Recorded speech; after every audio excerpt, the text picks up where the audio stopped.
ஹல்லேலூயா. கர்த்தருடைய பரிசுத்த நாமத்திற்கு மகிமை உண்டாவதாக. இந்த நாளிலும் இந்த நிகழ்ச்சியின் மூலமாக எங்கள் ஒவ்வொருவரையும் சந்திப்பதில் மிகுந்த மகிழ்ச்சி. இன்றைக்கு ஏசப்பா நம்ம ஒவ்வொருவரோடு சொல்கிற வார்த்தை எபேசியர் 6வது அதிகாரம் 7வது வசனம்.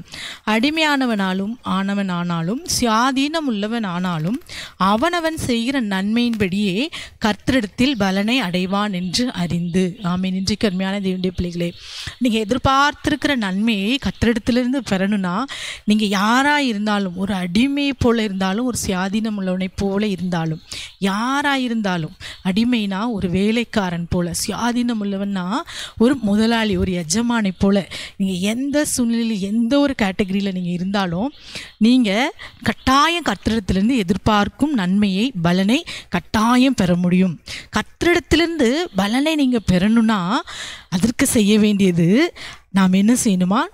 நாம் செய்கிற நன்மையின்படி, நாம் செய்கிற ஒவ்வொரு நன்மையின்படி நாம் கர்த்தரிடத்திலிருந்து கட்டாயம் பலனை அடைய முடியும். நீங்கள் செய்கிற நன்மை நிமித்தம் நீங்கள் கர்த்தரிடத்தில் எதிர்பார்த்து கொண்டிருக்கிற நல்ல பலனை நீங்கள் அடைய முடியும். ஆமீன். நீங்கள் இன்றைக்கி பார்க்க போனீங்கன்னா, யாக்கோபை குறித்து பார்க்கும்போது அவன் லாபானுடைய வீட்டில் ஒரு அடிமையை போல நடத்தப்பட்டான். அவன் தன் வீட்டிலேருந்து வெளியே ஓடி போய் லாபானுடைய வீட்டில் அடிமை போல் வேலை செய்கிறான். அப்போ அவனுக்கு லாபான் எத்தனையோ விதத்தில் அவனுக்கு இடைஞ்சலை கொடுக்கும்போது கூட அந்த யாக்கோபு நன்மையை செய்தபடியினால் அவன் என்ன செய்தான்? கர்த்தரிடத்திலிருந்து பலனை பெற்றான். எத்தனையோ முறை லாபான் யாக்கோபுடைய சம்பளத்தை மாற்றினான். ஆனாலும் கூட பாருங்க, கர்த்தர் அந்த இடத்துல அவர் செய்த நன்மையின்படி, அவன் செய்த நன்மையின்படியே கர்த்தரிடத்தில் பலனை அடைந்தான். இன்றைக்கும் ஒருவேளை நீங்கள் யாக்கோபை போல சிலரிடத்தில் பிடிப்பட்டு ஒரு அடிமை போல் நீங்கள் வேலை செய்து கொண்டிருக்கலாம்.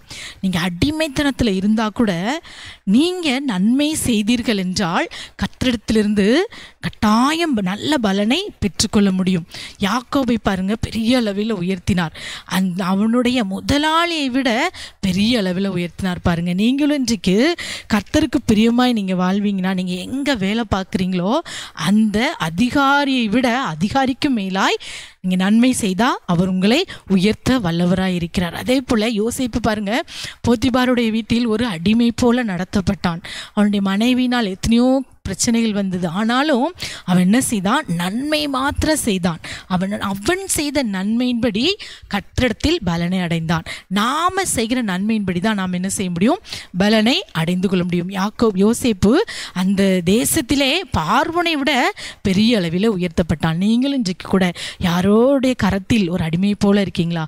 நீங்கள் செய்கிற காரியத்தில் நீங்கள் அடிமையாக இருந்தாலும் சுவாதீனம் உள்ளவனாக இருந்தாலும் நீங்கள் நன்மையை செய்யுங்க. கர்த்தர் நீங்கள் எதிர்பார்த்து நல்ல பலனை உங்கள் வாழ்க்கையில கட்டளையிடுவார். நீங்க யாருக்கு கீழே உண்மையாய் நீங்க அடங்கி வேலை செய்கிறீர்களோ அவர்களை விட கர்த்தர் உங்களை உயர்த்த அவர் வல்லவர், அவர் போதுமானவர்.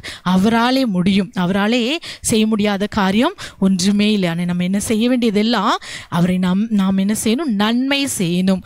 ஆமீன். அவனவனுடைய கிரியைக்கு தக்க பலன் அவனவனுக்கு கூட வருகிறது என்று சொல்லி ஏசப்பா சொல்லியிருக்காங்க. நான் அளிக்கும் பலன் அவனவனுடைய கிரியைக்கு தக்க பலனை அளிக்கும்படி நான் வருகிறேன் என்று கர்த்தர் சொல்கிறார். அப்போ நம்முடைய கிரியைக்கு நாம் செய்கிற நன்மையின்படி தான் நான் பலனை அடைய முடியும்.